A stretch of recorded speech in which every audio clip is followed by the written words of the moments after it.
There is a wooden bridge that separates the forest from the city, and then you have to take a 1 kilometer hike to reach the village. Only a few curious people cross that bridge, persevere, and walk up to the mountain and find this mud house to their surprise. Yesterday, one such guy, an Italian communication designer, showed up randomly and he was surprised to see the mud house.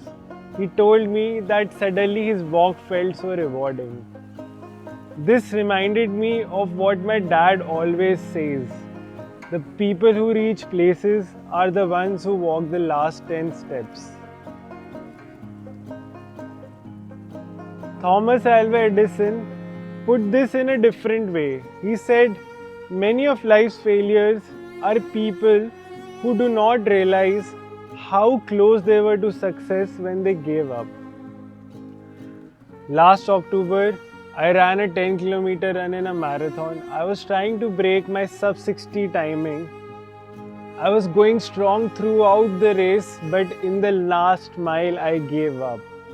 Now I understand why the famous Japanese writer and runner Haruki Murakami said, the closer you get to the end, the harder it gets. It's like the last miles of a marathon.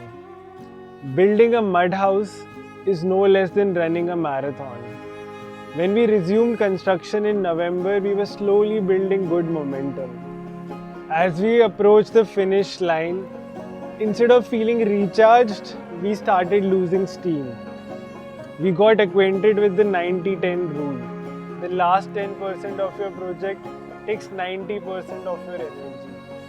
Now we know why the veteran builders sometimes refer to the finishing phase as the punishing phase. Building the walls was the easy part, but finishing, it never seems to finish.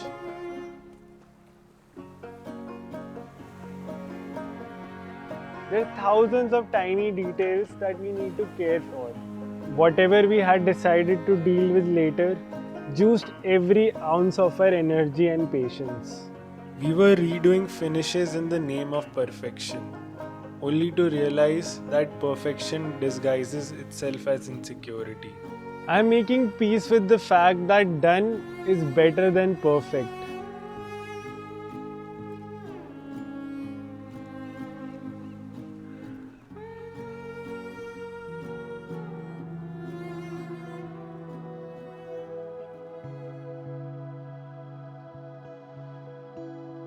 If I'm being honest with myself, I have a fear of judgment, fear of putting this house out there for people to see and react. Steven Pressfield, in his book The War of Art, talks about this fear and how it can be good for us. Are you paralyzed with fear? That's a good sign. Fear is good. Like self-doubt, fear is an indicator. Fear tells us what we have to do. It's time to put our tools down and open the doors for people to come, live, and experience the beauty of a hand-sculpted natural home. The tiny farm fort is a living sculpture and will always keep evolving.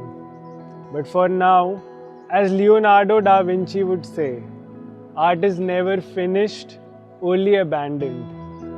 Thank you for watching.